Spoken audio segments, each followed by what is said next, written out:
ṣé mọ̀ pé àwọn kan ń bẹ ní kọ̀rọ̀ láì iṣẹ́ láì rò tá máa bínú destiny bí ẹ̀ ṣe lọ tó ń bọ̀ òun dẹ̀ ni wọ́n á máa fẹ́ bí ẹ̀ ṣe lọ tó ń bọ̀ òun dẹ̀ ni wọ́n á máa ṣọ́ bí kìtọ̀ ń wàlẹ̀ bí kìtọ̀ ń jábọ́ àwọn kan ń bẹ ní kọ̀rọ̀ láì iṣẹ́ láì rò wọ́n á máa bínú destiny bí ẹ̀ ṣe lọ tó ń bọ̀ òun dẹ̀ ni wọ́n á máa ṣọ́ bí kìtọ̀ ń wàlẹ̀ bí kìtọ̀ ń jábọ́ tó o bá wá mọ bó ṣe ń jẹ tó mú un wọn lo pull stubborn o fly polo wọn lo carry shoulder ògà pa wọn lo carry shoulder ògà pa kí ni ti ṣẹlẹ̀ nígbà kan láyé àwọn bàbá wa lè Dr. Sikiru Ayinde Barrister General Kọ́láwọlé Àyìnlá Kollington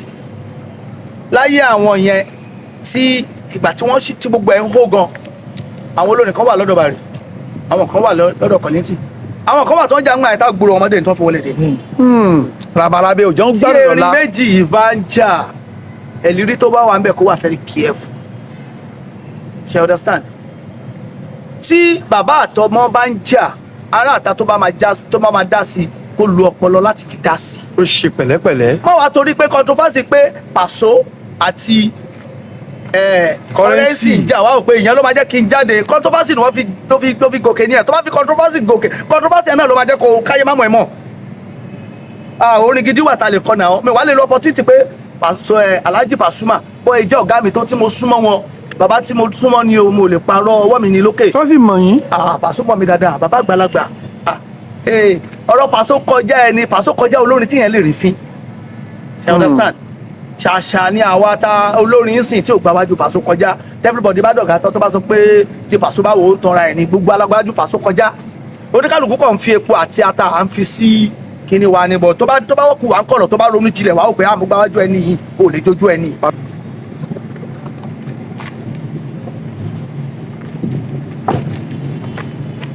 káàkiri àgbáláyé ni wọ́n ti mọ gbajúgbajà olórin Fuji ní Òkìkí Bright ọmọ tí wọ́n ń sọ lọ́wọ́lọ́wọ́ tẹ́ bá ń gbọ́ Ojúlówó Fuji òun náà ni ẹ̀ ń wò yìí orin Fuji tí ẹ̀ ń kọ ọ̀kan lára àwọn tí olóyìnbó ń pè ní stakeholder náà ni ẹ jẹ́ pàápàá láàrin àwọn ọ̀dọ́ kí ní kan wá ṣẹlẹ̀ lásìkò yìí láàrin àwọn olórin Fuji náà ni pàápàá Alhaji Wasiu Alabi Pasuma Táyé Currency ó mú ti Òbésèré náà mọ àtàwọn mìíràn tí wọ́n ti ń dá sí eléyìí rẹ̀ bí ojúlówó ọmọ nínú iṣẹ́ Fuji kí lè rí sọ sí. ẹ kọ́ dárúkọ yín o lẹ́kùnrẹ́rẹ́. orúkọ mi ni Raji Adékúnlé Ìṣọ̀lá Mutiu tí gbogbo èèyàn mọ̀ sí Òkìkí Bright. Èmi kàn nígbàgbọ́ lórí nǹkan kan pé ọjà táriwo bá ti pọ̀ ńbẹ̀ ibẹ̀ lọ́jà ibi tí ariwo bá ti pọ̀ lọ́jà máa ń tà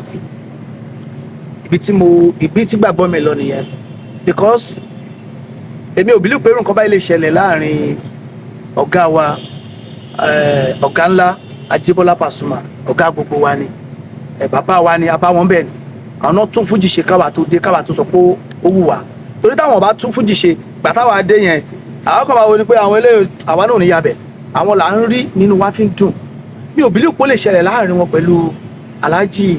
Táyé Currency àpèsè wọn because ìfẹ́ tó wà láàrin wọn tẹ́mi ń rí èmi ò believe pé ó yẹ kí nǹkan báyìí ṣẹlẹ̀ àmọ́ tún rí nǹkan kan nígbà tí Alhaji Táyé Currency àti ọ̀gá ńlá tí wọ́n dé láti Mẹ́kà mo gbọ́ láìfo àpèsè kan ìyẹn Alhaji Táyé Currency tó ń sọ wípé Pasuma ló ṣínà fún ọ̀pọ̀lọpọ̀ olórin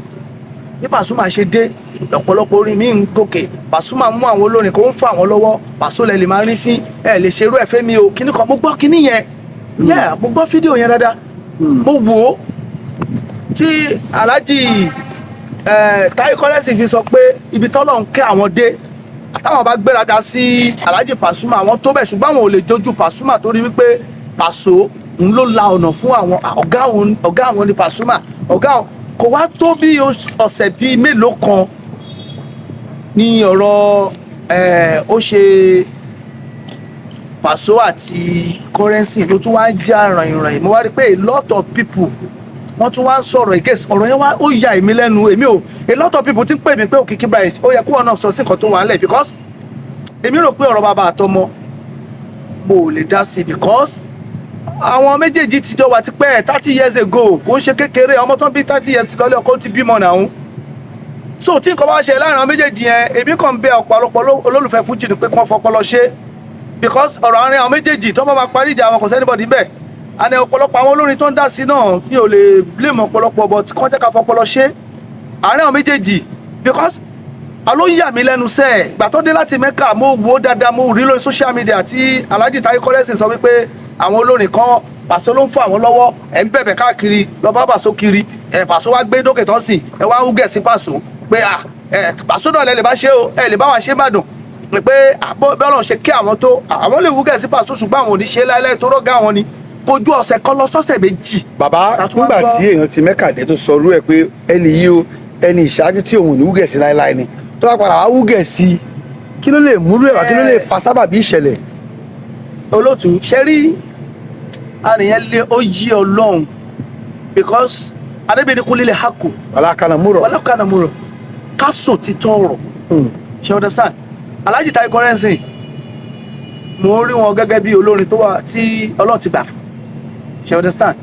mi ìlérò pàjọ sọ̀rọ̀ wọn náà wọn rí that báyìí mo ṣẹlẹ̀ rí yes Alhaji Taye Currency àà sọ̀rọ̀ wọn náà wọn kò ṣẹlẹ̀ rí but Alhaji Pasuma bàbá tó Paso kọjá ẹni téèyàn máa rí fín èmi gan mo gbọ́dọ̀ Paso kọjá náà àṣebígbà kan máyégún ọ̀gá ńlá ni mo jẹ́ náà Alhaji Pasuma gangan náà fún mi ní máyégún ọ̀gá ńlá lẹ́ẹ̀tì fiat náà ti fún mi jọ náà wọ́n ṣe rẹ́kọ̀dù kan lọ́wọ́ wa ní stúdíò àwọn bá wọn ní stúdíò ìgbà ní èkó rí bí sì ṣiṣẹ́ dáadáa ibẹ̀ náà ti fún mi máyégún ọ̀gá ńlá ẹ lọ wo live tí Alhaji Jíbọ́lá Pasuma ọ̀gá ńlá tí wọ́n fi di ọ̀gá ńlá gangan èmi ni mo kọ́kọ́ kọrin bẹ̀ àṣẹ ní Island lọ́dọ̀ Akíndélé lótẹ́lì Akíndélé bẹ́ẹ̀tì láti ṣe so mo gorí stage wọn kọjá mo máa ń perform dáadáa lórí stage Alhaji Pasuma ọ̀gá mi ni wọ́n bàbá mi ni wọ́n ibi táwa náà délé ni Pasuma wà nù ẹ̀ tó gbé wa débi ọ̀tọ́lọ́run lò ká sọ pé tọ́lọ́run lò wọ́n wà ń bẹ́ẹ̀ so Alhaji Taye Currency kẹ̀dẹ̀ lélẹ́yìí sọ̀rọ̀ wọn náà wọn báyìí rí ṣe understand tábà sọ pé mo wà báyà síbi kan ṣùgbọ́n tó lọ bá ti dà báyìí ní mo fẹ́ fìsọ́ọ̀tù kí n fìsọ́sì because ohun tó pamọ́ ojú Ọlọ́run ló. wọ́n ti sọ pé ọ̀rọ̀ yẹn wọ́n ní wọ́n já mọ́ lẹ́nu wọ́n sọ di bá mi mọ̀ lọ́wọ́ ni pé olórin kan ò ṣẹ̀ máa kọrin olórin kejì bí Alhaji Barrister ọmọyàwó ológun bó ṣe àràǹtà tó nídìí orin àwọn náà kọrin Ọlátúnjí Pasuma náà kọrin Barrister kọrin Ọlátúnjí tí Taye Currency bá ní Pasuma kọrin Òbésèré wọ́n ní sọ yẹ kí yẹn dìjà ṣe kó dohun tí wọ́n máa gbàgbé ẹni gbàgbọ́ ọtí. ṣe rí nídìí iṣẹ́ yìí tóbi sísí ẹ̀ gbogbo ẹ̀ ló mọ̀ mí kò sẹ́ni tí tó bá sọ pé òun ò gbàgbé kan kọjá a lè wá lọ síwájú tán káwa máa yí pé mo fẹ́ dá dúró bàbá ẹni tí ó wẹ̀ lódò tí ò ní fara kan omi nínú wa kò sí báyìí fẹ́ ṣe tó bá sọ pé gbogbo Fuji láyé tí gbogbo wa ń kọ ara Barrister láti yà gbogbo style láyé ní Barrister ti kọ Barrister ti kọ hip hop ó ti kọ oríṣiríṣi ó kọ afro ibo ni wọ́n fẹ́ gbé Fuji ti gbà tó bá sọ pé ò gbọ́dọ̀ Barrister kọjá kó sí pé fẹ́ ṣe kó sí pé fẹ́ kọrin tó ní kọrin olórin akọ̀ máa ń dọ́gbọ́n yìí ni a máa ń kọlura wa máa ń yí ni bàbá àìmọye style Paso tí máa rí pé Àlàbí ló pelé yìí o èmi kẹ̀dẹ̀rẹ́ mi ò dẹ̀ gùn ní kí wọ́n kọ style Paso máa ń gbé gbàbọ̀ mi Paso gan tó jẹ́ aláyé tó níṣẹ́ gan tó bá gbọ́ gan lè má mọ̀ para ọkọ̀ lè pé àmọ̀tí kankan tó jọba yìí mo lè wò pé orin òṣùpá ọba ló wù mí kí wọ́n orin òṣùpá yìí ó máa ń ṣẹlẹ̀ dáadáa àfiwọ́ tó bá lọ́pọlọ láti fi rorí láti fi ṣiṣẹ́ lókun. ṣé wàá kó dagun sí Taye Currency lọ́rùn ẹ kó di wàhálà. bàbá bó ṣe wọ Ọlọ́run ló ń ṣiṣẹ́ mo sọ̀rọ̀ kan níbẹ̀rẹ̀ mo ní ọjà market ọjà mo mí pé inú ọjà tí ariwo bá pọ̀ ń bẹ̀ bàbá ọjà yẹn tà ní. tẹ bá rí inú ọjà kan tó ń wújúwújú táriwo pọ̀ mẹ́ẹ̀ lọ síbẹ̀ ọjà ń tà mẹ́ni tọ́jà ò bá tà ń bẹ̀ ó máa dá wáíwáí ni so ọjà Fuji ń tà lọ́wọ́ ni. gbogbo àwọn tí wọ́n wà níbi ìsàwáwù yín àbí tẹ̀yìn tẹ̀tún gbé pẹ́ẹ́lí dáadáa jùlọ gbogbo wọn ló ń jáde lásìkò táwọn náà ń kọrin tó ń tò sẹ́yìn Paso ìyín tó sẹ́yìn Òbésèré ìmí ń ṣe ti Taye Currency ẹ̀yin ò jáde àgbọ̀ kan. ẹ ṣe gan ṣe rí wọn ní báwo ló lóyìnbó ṣe máa sọ náà experience is the best teacher. bẹ́ẹ̀ni. kí ni ti ṣẹlẹ̀ nígbà kan láyé àwọn bàbá wa lè Dr. Sikiru Ayinde Barrister General Kọ́láwọlé Àyìnlá Kollington láyé àwọn yẹn tí ìgbà tí wọ́n tí gbogbo ẹ̀ ń hó gan àwọn olórin kan wà lọ́dọ̀ bàrẹ̀ àwọn kan wà lọ́dọ̀ kọ́lẹ́ntì àwọn kan wà tó ń jà ń gbà ẹ̀ta gbòòrò ọmọdé tó ń fi wọlé dé. rabarabẹ òjò ń gbàdúrà lọ́la. tí erin méjì bá ń jà ẹ̀lírí tó bá wà ń bẹ̀ kó wà very careful ṣe understand tí bàbá àtọmọ bá ń jà ará àta tó bá máa dá sí kó lu ọpọlọ láti fi dá sí. ó ṣe pẹ̀lẹ́pẹ̀lẹ́. má wàá torí pé controversy pé Paso àti Currency jà wá ò pé ìyẹn ló máa jẹ́ kí n jáde controversy ni wọ́n ló fi gòkè ní ẹ̀ tó bá fi controversy gòkè controversy náà ló máa jẹ́ kó káyé má mọ̀ ẹ̀ mọ̀. Orin gidi wà tá a lè kọ́ náà mi wàá lè lọ opportunity pé Paso Alhaji Pasuma bọ́ ẹ jẹ́ ọ̀gá mi tó tí mo súnmọ́ wọn bàbá tí mo súnmọ́ ni o mo lè parọ́ ọwọ́ mi ní lókè. sọ́sì mọ̀ yín. Paso mọ̀ mi dáadáa bàbá àgbàlagbà ọ̀rọ̀ Paso kọjá ẹni Paso kọjá olórin tí yẹn lè rí fín ṣe understand ṣàṣà ni àwa ta olórin sìn tí ò gba wájú Paso kọjá everybody bá dọ̀gá tó bá sọ pé tí Paso bá wò ó tanra ẹ̀ ní gbogbo alágbájú Paso kọjá oníkálukú kàn ń fi epo àti ata à ń fi sí kíní wa ni bọ̀ tó bá wọ́pù wà ń kọ̀rọ̀ tó bá ronú jinlẹ̀ wà ó pé àmúgbá wájú ẹni yìí ò lè jójú ẹni. bá fẹ́ fún wa lónìí dákun ká mọ lọ́lé wa.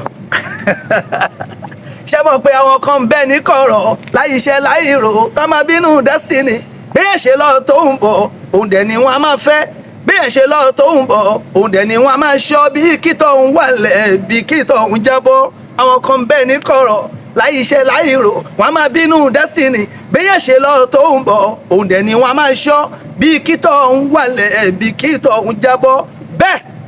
ọ̀pẹ̀yẹ ló ń fò wọn ò fara kẹ́ra o àìmọye ẹja lóhùn ẹ nínú bú aeroplane ń fò lókè wọn ò fara kanra o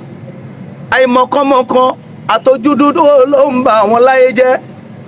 tó o bá wá mọ bó ṣe ń jẹ tó mú un wọn ló pull stubborn ó fly polo wọn ló carry shoulder ògà pa wọn ló carry shoulder ògà pa